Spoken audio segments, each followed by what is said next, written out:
Chapter 1. The City That Never Sleeps.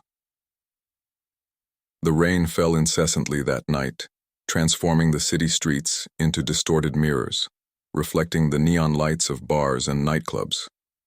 Jake Marlowe, a private detective with more scars than he could count, sat in his smoky office, a glass of bourbon in hand, and a pile of bills on the desk. The distant sound of a saxophone filled the air, giving the setting a melancholic tone. Marlowe was a middle-aged man with dark hair and eyes that had seen more than he'd like to admit. A former cop, he had left the force after a case that cost him more than his career. It cost him his faith in justice. Since then, he kept to the fringes, taking on cases no one else would touch, delving into the shadows of the city. That night, he was reflecting on the futility of his profession when the phone on his desk rang. The metallic sound echoed through the office, pulling him from his thoughts. He picked up the phone with a steady hand, though his eyes showed deep fatigue. "Hello?" he said, his voice rough from bourbon and cigarettes. On the other end, a voice that seemed to be scraped by sandpaper responded. "Detective Marlowe? You don't know me, but I know you." The perfect crime was recorded live. Jake gripped the phone tighter, his detective instincts already awakening. "Who are you? What do you want? All you need to know is on a flash drive. It will arrive tomorrow. Be prepared." "What the hell is this?" Jake growled, but the line was already dead. He stood there, still holding the phone to his ear, processing those enigmatic words. The perfect crime. What could it mean? And who was this person?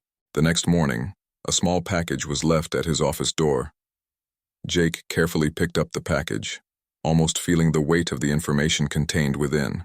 He inserted the flash drive into his old computer, hearing the familiar hum of the machine coming to life. The screen flickered before displaying a video. Jake adjusted his chair and pressed play. The footage showed a luxurious living room, decorated with expensive furniture and artworks. In the center of the scene stood an elegant woman with wavy blonde hair and eyes that conveyed a mix of fear and resignation. Her name was Evelyn Gray, a socialite known in all high society circles. Evelyn began to move around the room as if she were alone. But then something strange happened. She fell suddenly, without any warning. The camera shook, but there were no signs of another person in the room. Evelyn was dead.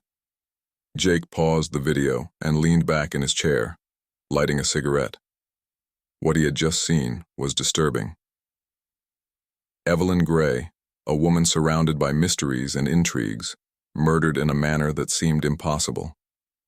He knew this case was much bigger than it appeared at first glance.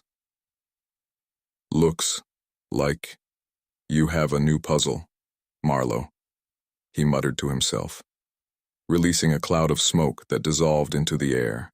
He knew he needed to start the investigation immediately. Evelyn's life would be the starting point. Who wanted her dead and why? And more importantly, who was behind that recording? Jake stood up, grabbed his coat and hat, and stepped out to face the rain. The city that never sleeps was full of secrets, and he was determined to uncover every one of them. Chapter 2. The Mysterious Footage. The rain continued to fall, painting the city with its liquid shadows as Jake Marlowe walked through the wet streets. His destination was the Gray Mansion, a palace of marble and glass, erected as a monument to decadence. The golden lights from the windows contrasted with the darkness of the night, casting a sinister glow over the well-manicured bushes. Upon arrival, Jake was greeted by the housekeeper, an elderly woman with a stern look. She led him through the house to the luxurious living room he recognized from the video. The crime scene seemed untouched, as if life had stopped at that fateful moment. "I'm here to talk about Evelyn Gray," said Jake, his voice firm but respectful. "I need to see all the security records." The housekeeper nodded and took him to a control room where screens displayed various parts of the house in real time. Jake watched intently as she accessed the recordings from the night of the murder. In the video, Evelyn seemed nervous, as if she sensed something. She paced back and forth, fidgeting with objects, murmuring to herself. Jake noticed several hidden cameras capturing different angles of the room. It was clear that someone had a very specific interest in monitoring Evelyn. "Who has access to these recordings?" Jake asked. The housekeeper hesitated, but eventually answered. "Mr. Gray, of course, and Miss Veronica Black, Evelyn's best friend. They were very close." Jake mentally noted the names. He needed to speak with both of them. Before leaving, he reviewed the video again, looking for anything he might have missed. There was a small reflection in the room's mirror, something that didn't belong to the scene. A shadow? On his way out, Jake encountered Richard Gray, Evelyn's ex-husband. He was drinking in his office, his face marked by despair and pain. "Who are you?" Richard asked, his voice slurred and bitter. "Marlowe, private detective. I'm investigating Evelyn's death." Richard let out a bitter laugh, raising his glass. "Good luck with that. No one loved Evelyn more than I did, but the truth is, she made many enemies, including me in the end." "Where were you on the night she died?" "Here, drowning my sorrows. Ask any of the staff. They saw me." Jake knew Richard could be telling the truth, but he also knew that ironclad alibis could be faked. He needed more information. As he left, he spotted a tall, slender woman with a striking face and a cold gaze. Veronica Black. "Detective Marlowe, I presume?" she said, her voice like a blade of ice. "Yes, I need to speak with you about Evelyn." "Of course, but I'd say you're wasting your time. Evelyn was a friend, but also a woman full of secrets. I wouldn't be surprised if one of those secrets killed her." Jake mentally noted the observation. Veronica seemed to know more than she was saying. He needed to stay alert. Back at the office, Jake reviewed his notes, trying to piece together the puzzle. The flash drive, the video, the suspects. There was something darker and deeper behind that facade of luxury and power. As he looked at the computer screen, the city continued to pulse outside, full of mysteries and lies. Jake knew he was just beginning to peel back the layers of this enigma, but one thing was certain. Someone was watching. Always a step ahead. He needed to find out who, before the game ended for him too. Chapter 3. Poison in the Glass. The night was thick with tension as Jake Marlowe entered the Blue Velvet, a shadowy bar frequented by figures as enigmatic as the city itself. The place was filled with shadows and whispers, heavy with an atmosphere of secrets and lies. Jake chose a table in the corner with a clear view of the entrance, waiting for Veronica Black. Veronica arrived shortly after, wrapped in an elegant coat, her dark eyes scanning the room before settling on Jake. She walked to the table with cold grace, sitting down across from him. "Detective Marlowe, I hope you have good news," she said, crossing her legs and leaning slightly forward. "Actually, I'm looking for answers," Jake replied, gesturing to the waiter. "2 bourbons, please." The waiter, a middle-aged man with restless eyes, brought the drinks quickly. Jake watched as he served them, noticing a slight tremor in the man's hands. Something was wrong, but he couldn't pinpoint what. "Do you have something to tell me, Veronica?" Jake asked, his eyes fixed on hers. Veronica picked up her glass and smiled, but before she could respond, she took a sip of the bourbon. Within seconds, her eyes widened, and she began to choke. Jake stood up quickly, but before he could act, Veronica collapsed to the floor, her body convulsing violently. "Damn it," Jake muttered, kneeling beside her. Veronica, stay with me." But it was too late. Veronica was dead. Jake looked around frantically. his eyes locking onto the waiter who was already running towards the back door. Jake got up and ran after the man, sprinting through the chaotic kitchen and out the back doors into a dark alley. The waiter was a few meters ahead, but Jake sped up, catching him with a desperate leap. He grabbed the man by the collar, slamming him against the wall. "Who the hell sent you?" Jake shouted, his face inches from the waiter's. The waiter, his eyes filled with terror, didn't answer. Instead, he dropped a crumpled note on the ground before Jake noticed a sudden movement. The man slipped from his grasp, disappearing into the darkness of the alley. Jake picked up the note and unfolded it with trembling hands. The words, written in careful handwriting, sent a chill down his spine. "You're next, detective." Back at the bar, Veronica's body was already surrounded by curious onlookers and the first arriving police officers. Jake pocketed the note and took a deep breath. He knew the game was getting more dangerous.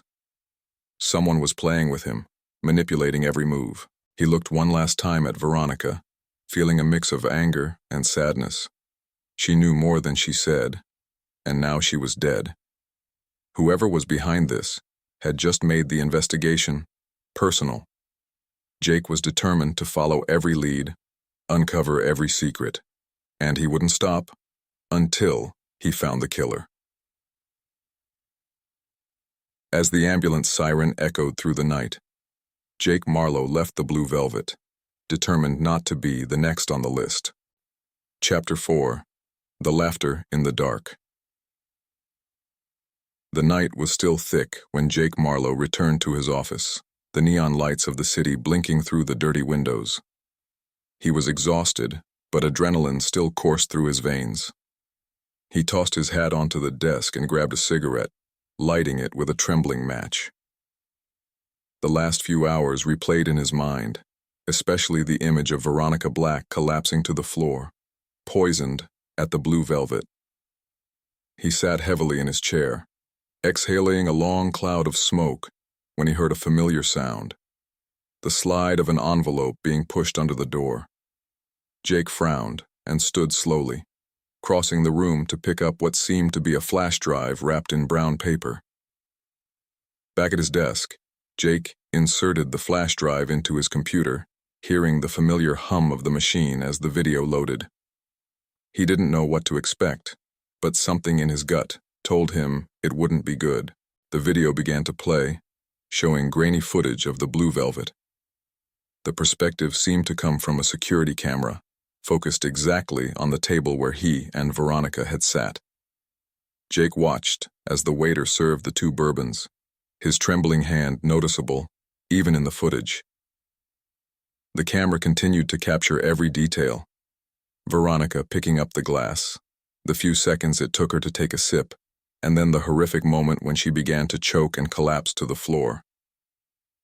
Jake saw himself kneeling beside her again, helpless. But then, something new happened. In the background of the video, a sinister laugh echoed. It was a cold, calculated laugh that made the hairs on the back of Jake's neck stand up. The laugh was followed by a distorted voice, which seemed to come from all directions at once. "Everything live is more beautiful, don't you think, detective?" Jake clenched his fists, his anger boiling. Whoever it was, the killer was watching every move, every detail. They were toying with him, turning everything into a sadistic game. He paused the video and looked around his office, as if expecting to see the perpetrator's face in some dark corner. But he was alone, with only the smoke from his cigarette and the glow of the computer screen for company. Jake knew he needed to act quickly. The killer had a sick pleasure in watching their victims and seemed to have unlimited access to places that should be private. He had to find out who was behind these recordings and, more importantly, how they were managing to place cameras in such specific locations. He picked up the note he found at the bar and reread the words, "You're next, detective." Jake knew time was against him. The killer was always one step ahead. always watching. With renewed determination, Jake stubbed out his cigarette and began to devise a plan.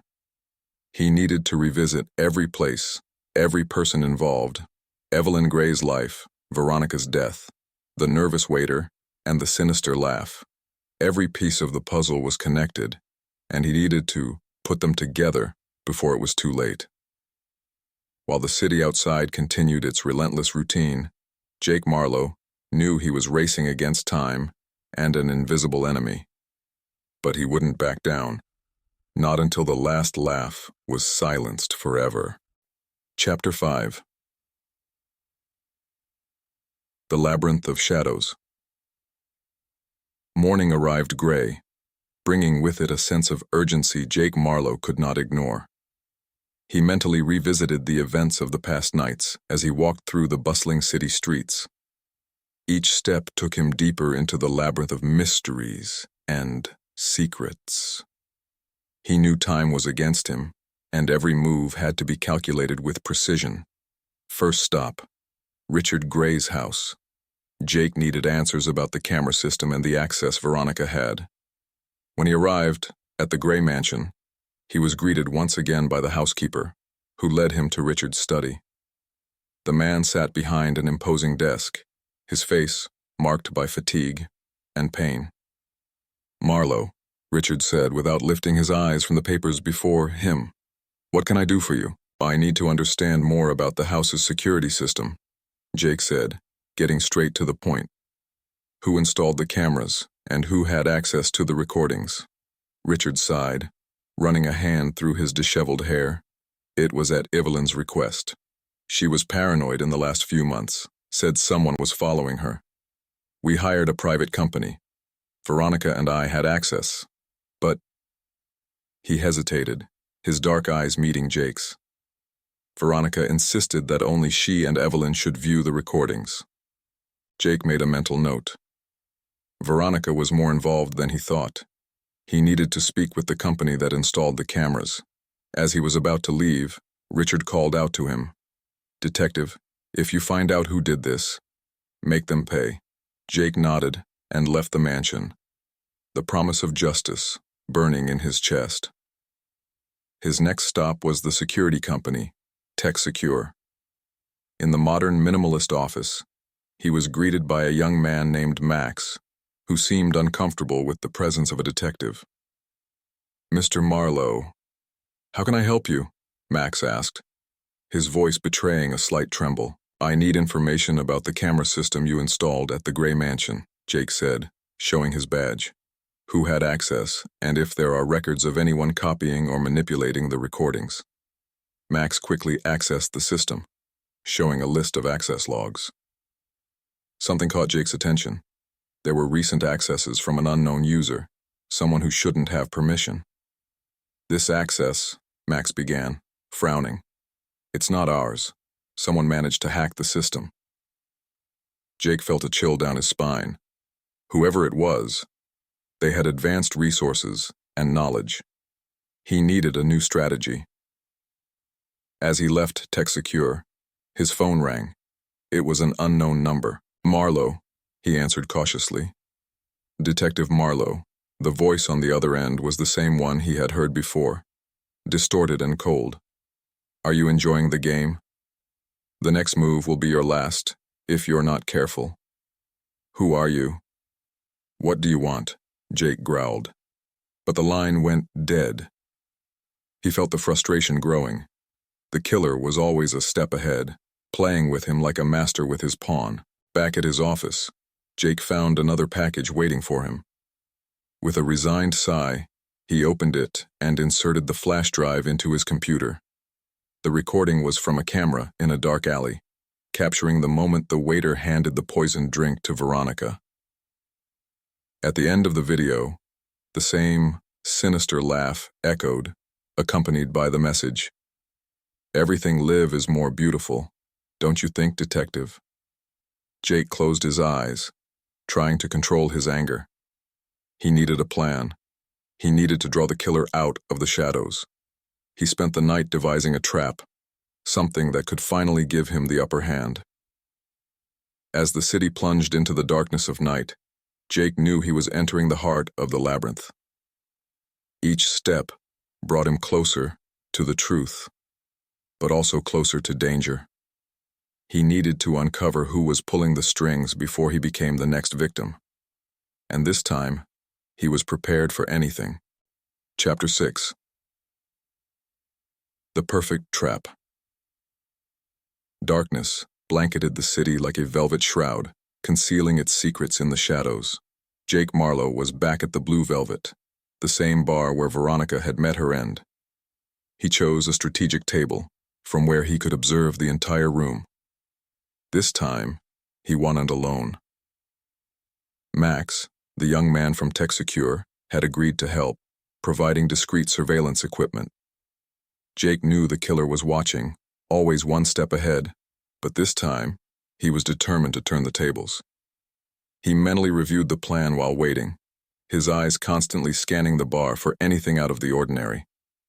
Max, disguised as a patron, was positioned in a corner, ready to monitor any suspicious activity.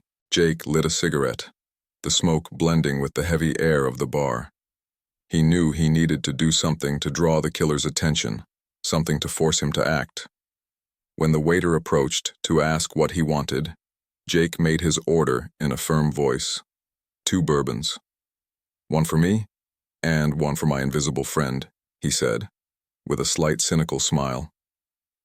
The waiter, the same one who served Veronica that fateful night, hesitated for a moment before turning to fetch the drinks. Jake watched every move, waiting for any sign of deceit.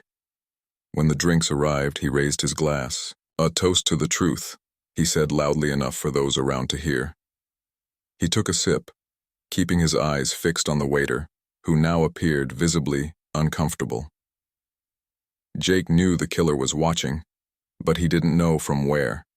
He needed the killer to reveal himself.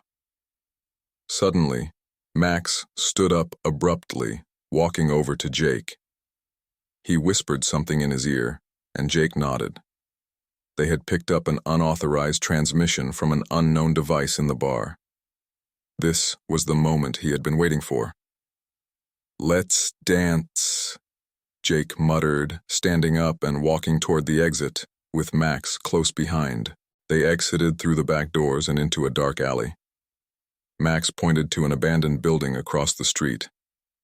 "The signal is coming from there," he said, and Jake could see the fear in the young man's eyes, but also a fierce determination. They entered the building cautiously, their steps echoing through the empty corridors. Jake felt the adrenaline pulsing through his veins.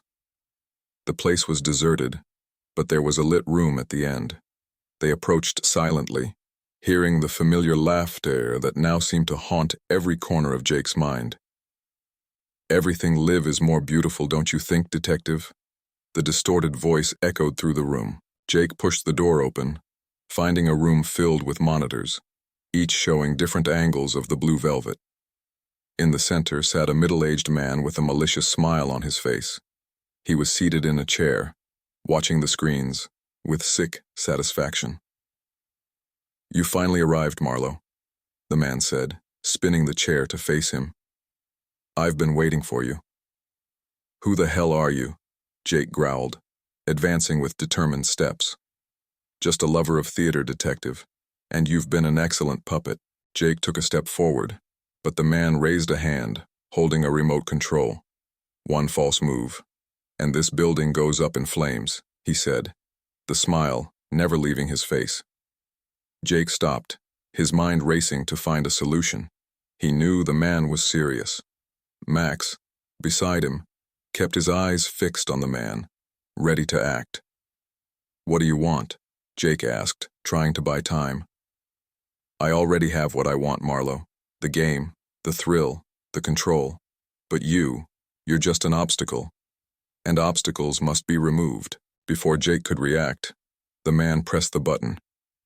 The sound of an alarm filled the room, and a countdown began on the monitors.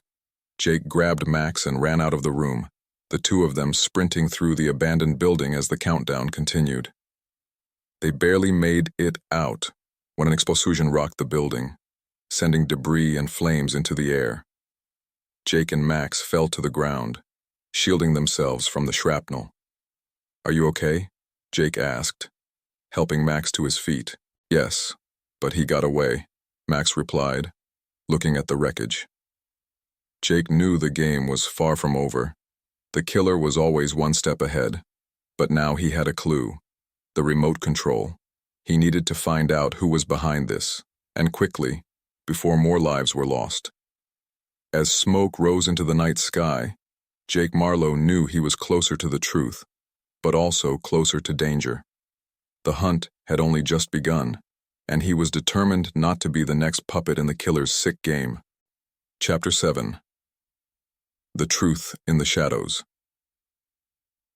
The smoke from the explosion still hung in the air as Jake Marlowe rose from the debris, helping Max to his feet. His ears were still ringing, but his mind was clearer than ever. The killer had revealed more than intended. The hunt was on, and Jake was ready to follow every lead to the end.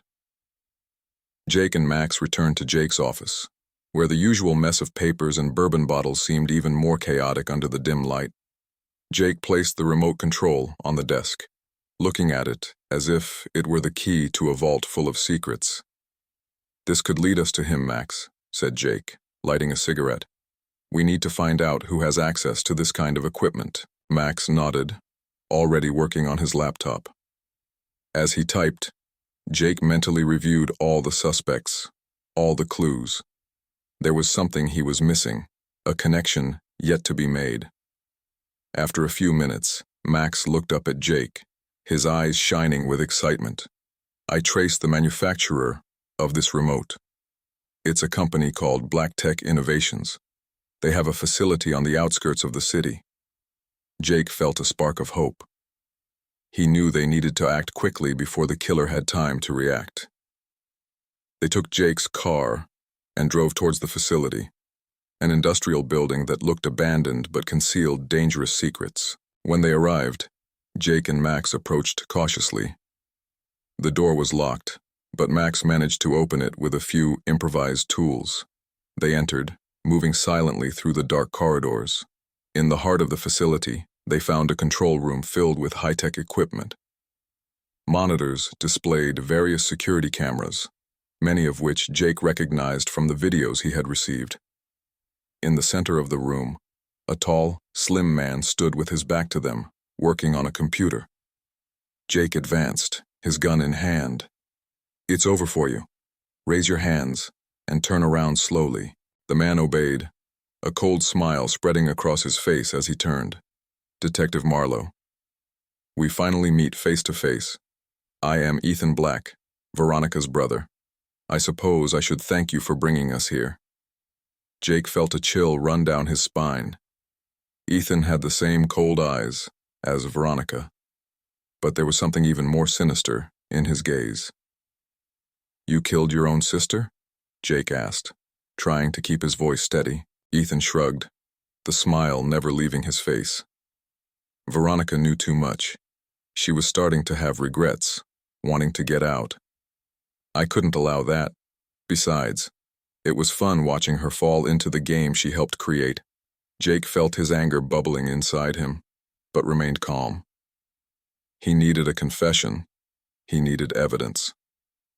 "And Evelyn?" Jake continued. "Why kill her?" "Evelyn was an extra bit of fun. She was a thorn in the side of many people, and someone paid me very well to get her out of the way.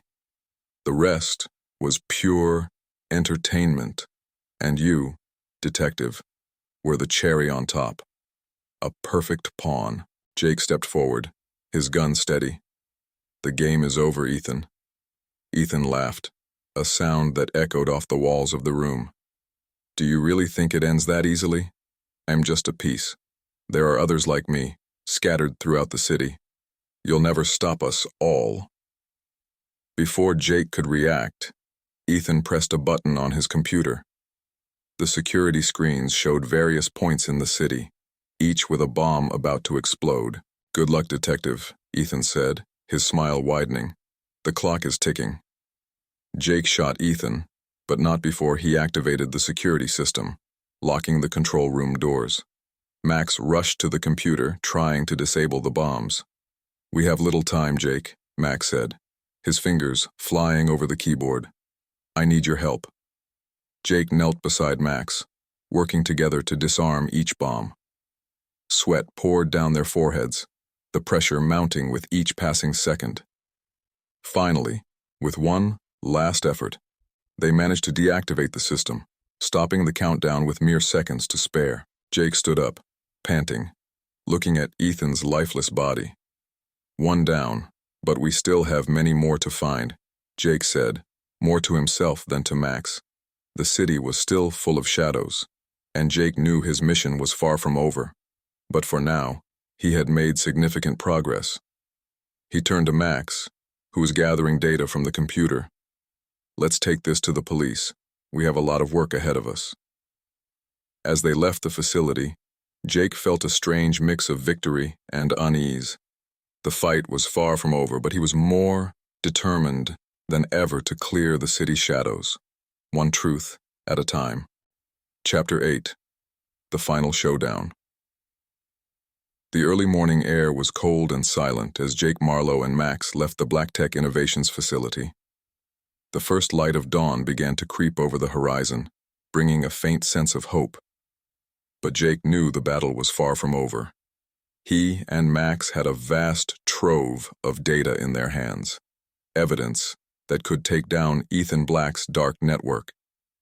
Back at Jake's office, Max began analyzing the files while Jake called his former partner in the police force, Captain Harris, a tough and honest man, one of the few Jake still trusted.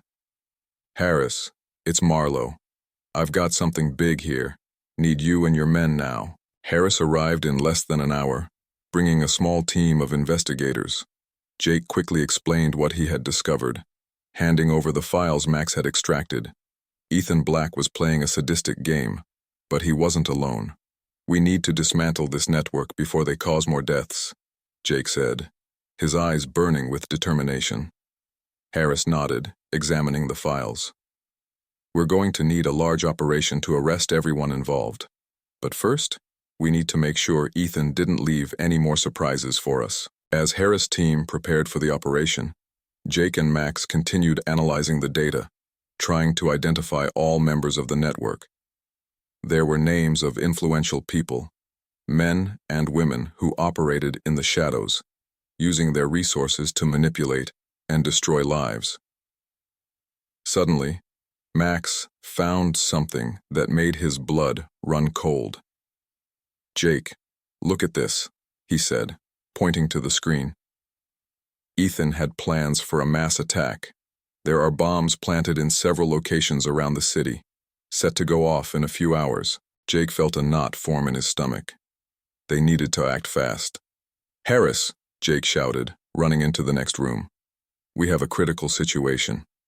Bombs are planted all over the city, set to explode in a few hours." Harris didn't hesitate. "We're going to need all available police forces and bomb squads. We have little time, but we'll make it." The next hours were a whirlwind of frantic activity. The police worked in tandem with Jake and Max's team, tracking and disarming each bomb. The tension was palpable, and every second counted. Jake led the operation, his mind working at full speed, trying to anticipate every move of the enemy. Finally, with only minutes remaining, the last bomb was disarmed.